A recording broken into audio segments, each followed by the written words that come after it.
ಎಲ್ಲ ರಾಯರ ಭಕ್ತರಿಗೂ ಸಹ ನನ್ನ ನಮಸ್ಕಾರ.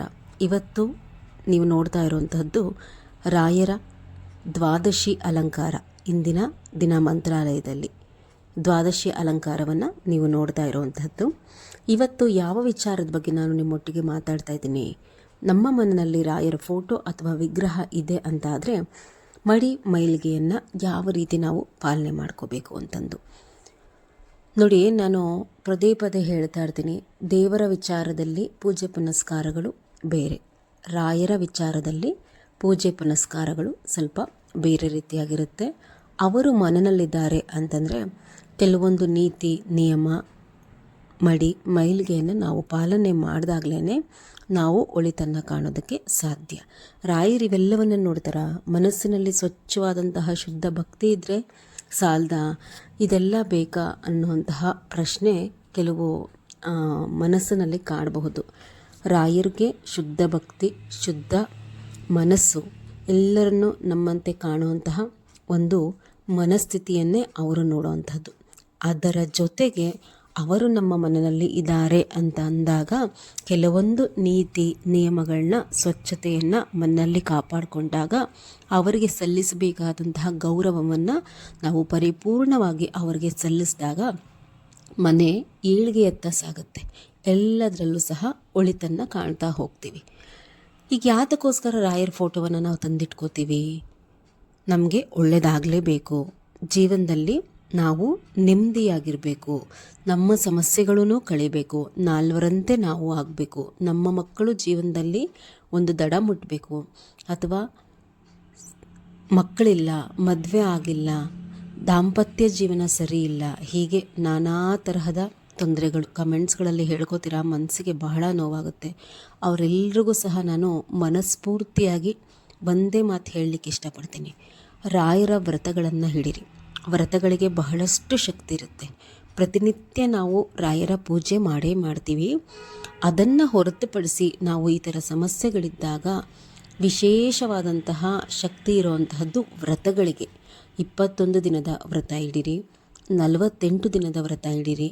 ಅದರ ಜೊತೆ ಮೃತ್ತಿಕೆಯನ್ನು ತೆಗೆದುಕೊಂಡು ಬನ್ನಿ. 21 ಇಲ್ಲ 48 ದಿನ ವಿಶೇಷವಾಗಿ ಸಂತಾನಕ್ಕೆ ವ್ರತಗಳನ್ನು ಮಾಡುವಂತಹವರು. ನಾನು ಅದರ ವಿಡಿಯೋ ಹಾಕಿದ್ದೀನಿ, ಅದರಲ್ಲಿ ಹೇಳಿಕೊಟ್ಟಿರೋ ಪ್ರಕಾರ ಮಾಡಿ. 1-2 ದಿನ ತಡವಾಗಬಹುದು, ನೊಂದ್ಕೋಬೇಡಿ. ಖಂಡಿತವಾಗಿ ಈಗ ಒಂದು ವ್ರತ ಮಾಡಿದ ತಕ್ಷಣ ಸುಮ್ಮನಾಗ್ಬಿಡಬಾರ್ದು. ಫಲಿಸಲಿಲ್ಲ ಅಂತಂದರೆ ರಾಯರದ ಮತ್ತೊಂದು ವ್ರತ ನಾನು ಹಾಕ್ತಾನೆ ಹೋಗ್ತೀನಿ. ಇನ್ನು ಮುಂದೆನೂ ಸಹ ರಾಯರಿಗೆ ಸಂಬಂಧಪಟ್ಟಂತಹ ವಿಶೇಷವಾದಂತಹ ಪೂಜೆ ಪುನಸ್ಕಾರಗಳು ಆಯಾ ದಿನಗಳಿಗೆ ಸಂಬಂಧಪಟ್ಟಂತೆ ಅಪ್ಲೋಡ್ ಮಾಡ್ತಾ ಹೋಗ್ತೀನಿ. ನೋಡಿಕೊಂಡು ಮಾಡ್ತಾ ಹೋಗಿ. ಈಗ ಆಲ್ರೆಡಿ ಬಹಳಷ್ಟು ಜನ ನನಗೆ ಮೆಸೇಜನ್ನು ಮಾಡಿದ್ದಾರೆ, ಕೆಲಸ ಸಿಕ್ತು, ಅದು ಒಳ್ಳೆಯದಾಯಿತು, ಇದು ಒಳ್ಳೆಯದಾಯಿತು ಅಂತಂದು. ಮುಂದಿನ ವಿಡಿಯೋನಲ್ಲಿ ಅದನ್ನು ನಿಮ್ಮೊಟ್ಟಿಗೆ ನಾನು ಶೇರ್ ಮಾಡ್ಕೋತೀನಿ. ಮಾಡಿ. ರಾಯರನ್ನು ನಂಬುದವರನ್ನು ಖಂಡಿತವಾಗಿ ರಾಯರ ಜೀವನದಲ್ಲಿ ಕೈ ಬಿಡೋದಿಲ್ಲ. ಅದು ನನ್ನ ಜೀವನದಲ್ಲಿ ನಾನು ಅದು ಅನುಭವಿಸಿರುವಂತಹದ್ದು. ಒಂದು ಸರ್ತಿ ಅವರು ನಮ್ಮ ಕೈ ಹಿಡಿದ್ರು ಅಂತಂದರೆ ಬಾಳು ಬಂಗಾರ ಆಗುತ್ತೆ. ತಾಳ್ಮೆ ಇರಬೇಕು. ಬಹಳಷ್ಟು ಪರೀಕ್ಷೆಗಳನ್ನ ಒಡ್ತಾರೆ, ಅದನ್ನು ಗೆಲ್ಲುವಂತಹ ಛಲ ಇರಬೇಕು. ಎಷ್ಟು ಕಷ್ಟ ಬಂದರೂ ರಾಯರೇ ಗತಿ ಅನ್ನಬೇಕು. ಆವಾಗಷ್ಟೇ ರಾಯರು ನಿಮಗೆ. ಇಲ್ದಿದ್ರೆ ಸುಮ್ಮನೆ ಅಲ್ಲ. ಯಾವುದೋ ಒಂದು ವ್ರತ ಪೂಜೆ ಪುನಸ್ಕಾರ ಮಾಡಿದ ತಕ್ಷಣ ನಮ್ಮ ಕರ್ತವ್ಯ ಮುಗಿದೋಗಲ್ಲ ಅವ್ರ ವಿಚಾರದಲ್ಲಿ. ಇನ್ನು ವಿಚಾರಕ್ಕೆ ಬರ್ತೀನಿ.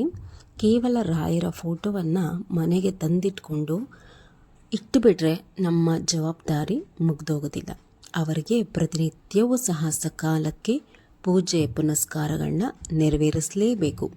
ನೈವೇದ್ಯಗಳನ್ನ ಇಡಬೇಕು. ಮನೆಯಲ್ಲಿ ರಾಯರಿದ್ದಾರೆ ಅಂತಂದರೆ ಒಂದಷ್ಟು ನಿಯಮಗಳನ್ನ ಪಾಲನೆ ಮಾಡಿಕೊಳ್ಳಲೇಬೇಕು. ಆವಾಗಲೇ ನಮಗೂ ನಮ್ಮ ಕುಟುಂಬಕ್ಕೂ ಒಳ್ಳೆಯದಾಗುವಂಥದ್ದು. ಕೆಲವ್ರಿಗೆ ಗೊತ್ತಿಲ್ಲ ಪಾಪ, ತಂದಿಟ್ಕೊಂಡ್ಬಿಟ್ಟಿದ್ದಾರೆ ರಾಯರ ಫೋಟೋ. ನನಗೆ ಸ್ವತಃ ಅವರು ಹೇಳ್ಕೊಂಡಿರೋವಂಥದ್ದು, ಗಂಡ ಹೆಂಡತಿ ಮಧ್ಯೆ ಯಾವಾಗಲೂ ಜಗಳ, ಮಕ್ಕಳು ಓದಲ್ಲ, ಹೇಳಿದ ಮಾತು ಕೇಳಲ್ಲ. ಏನಕ್ಕೆ ಎಲ್ಲ ಅವ್ರ ಹತ್ರ ನಾನು ಕೂಲಂಕುಷವಾಗಿ ಮಾತಾಡಿದಾಗ ಗೊತ್ತಾಯಿತು. ಫೋಟೋ ತಂದಿಟ್ಕೊಂಡಿದ್ದಾರೆ ಮಂತ್ರಾಲಯದಿಂದ. ಗುರುವಾರನೂ ಸಹ ಅದಕ್ಕೆ ಪೂಜೆ ಮಾಡ್ತಾಯಿಲ್ಲ. ಯಾವಾಗಲೂ ಅವ್ರ ಮನೆಯಲ್ಲಿ ಪೂಜೆ ಮಾಡುವಂಥದ್ದು ದಿನ ಒಂದು ಹೂವು ಇಡ್ತಾರೆ, ಪೂಜೆ ಮಾಡ್ತಾರೆ. ಬಿಟ್ಟರೆ ಗುರುವಾರ ರಾಯರಿಗೆ ಅಂತ ಹೇಳಿ ಪೂಜೆ ಪುನಸ್ಕಾರಗಳನ್ನ ನಡೆಸ್ತಾ ಇಲ್ಲ. ಯಾವುದೇ ಒಂದು ನೀತಿ ನಿಯಮಗಳನ್ನ ಪಾಲನೆ ಮಾಡ್ತಿಲ್ಲ ಮನೆಯಲ್ಲಿ. ಎಲ್ಲವೂ ಅಧೋಗತಿಯತ್ತ ಸಾಗಿದೆ ಮನೆಯಲ್ಲಿ. ಅವ್ರಿಗೆ ಹೇಳಿದೆ, ದಯಮಾಡಿ ರಾಯರ ಫೋಟೋ ಮನೆಯಲ್ಲಿ ಇಟ್ಟ ಮೇಲೆ ಗುರುವಾರವಂತೂ ಪೂಜೆ ಪುನಸ್ಕಾರ ಸಾಗಲೇಬೇಕು.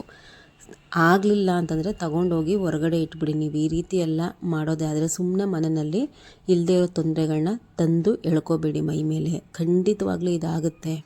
ಏಕೆಂದರೆ ರಾಯರ ಫೋಟೋ ತಂದಿಟ್ಕೊಂಡ್ಮೇಲೆ ಸರಿಯಾದಂತಹ ರೀತಿಯಲ್ಲಿ ಪೂಜೆ ಪುನಸ್ಕಾರ ಮಾಡಿಲ್ಲ ಅಂತಂದರೆ ಅದರಿಂದ ಆಗುವಂತಹ ಅನಾನುಕೂಲ ಆಗೇ ಆಗುತ್ತೆ. ಕೆಲವರು ಇದನ್ನು ನಂಬದೇ ಇರ್ಬೋದು, ಆದರೆ ಇದು ಸತ್ಯ.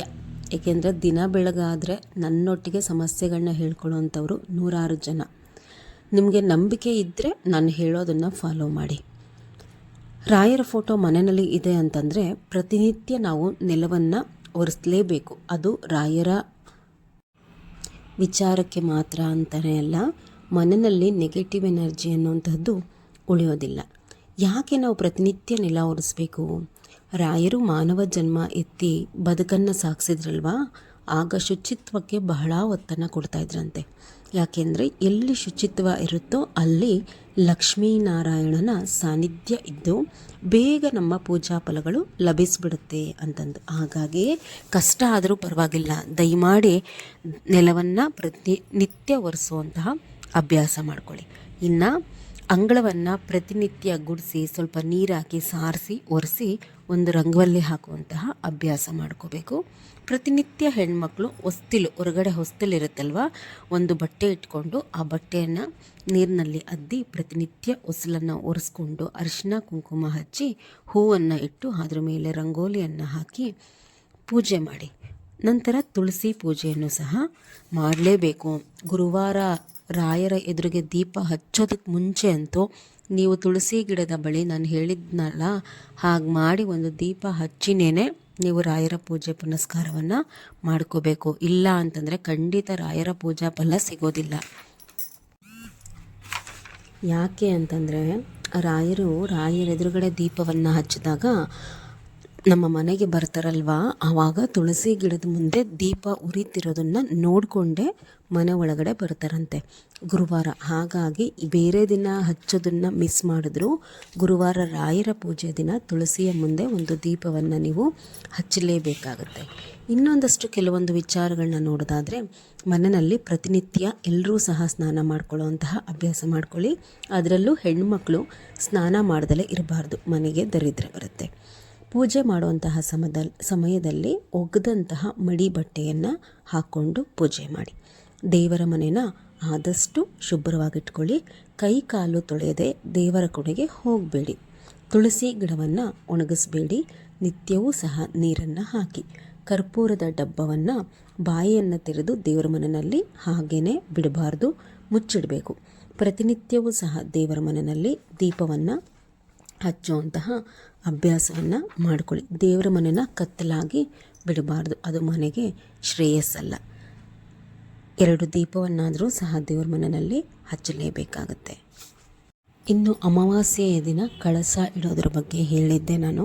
ಅದನ್ನು ಯಾವ ದಿನ ವಿಸರ್ಜನೆ ಮಾಡಬೇಕು ಅಂದರೆ, ನೀವು ಅಮಾವಾಸ್ಯೆ ದಿನ ಕಳಸ ಇಟ್ಟರೆ ವಾರ ಕಳಸ ತೆಗೆಯುವಂತಹ, ಅಂದರೆ ವಾರ ಮಾಡ್ತಿರಲ್ವ ಅವತ್ತು ಕಳಸ ತೆಗೆಯುವಂತಹ ಪದ್ಧತಿ ಇದ್ದು, ನೆಕ್ಸ್ಟು ಇನ್ನು ಶುಕ್ರವಾರ ಕಳಸ ಕದಲಿಸಬಾರ್ದು. ಗುರುವಾರ ಹಿಂದಿನ ದಿನ ನೀವು ಕಳಸವನ್ನು ಕದಲಿಸ್ಕೋಬಾರ್ದು.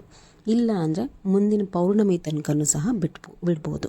ಅಮಾವಾಸ್ಯೆ ದಿನ ಕಳಸ ಇಟ್ಟರೆ ಅದನ್ನು ಪೌರ್ಣಮಿ ದಿನ ಕಳಸ ಇಟ್ಟರೆ ನೆಕ್ಸ್ಟು ಇನ್ನು ಅಮಾವಾಸ್ಯೆ ತನಕನೂ ಸಹ ಆ ಕಳಸದಲ್ಲಿ ವಿಶೇಷವಾದಂತಹ ಶಕ್ತಿ ಇದ್ದೇ ಇರುತ್ತೆ. ಅಭ್ಯಾಸ ಮಾಡ್ಕೊಳ್ಳಿ, ಬಹಳ ಒಳ್ಳೆಯದು. ಅಮಾವಾಸ್ಯೆ ದಿನ ಕಳಸವನ್ನು ಹೂಡಿ ಪೂಜೆ ಮಾಡುವಂತಹದ್ದು.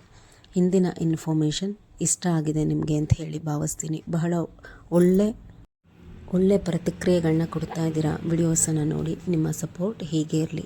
ಮೌನಿ ಅಮಾವಾಸ್ಯೆಯ ದಿನ ರಾಯರ ಪೂಜೆ ಮಾಡಿದ್ರೆ ಬಹಳ ಒಳ್ಳೆಯದು. 3 ಗುರುವಾರ ರಾಯರ ಪೂಜೆ ಮಾಡಿದಷ್ಟು ಪುಣ್ಯ ಲಭ್ಯ ಆಗುತ್ತೆ ಅಂತ ಹೇಳ್ತಾರೆ. ನಮಸ್ಕಾರ ಎಲ್ರಿಗೂ.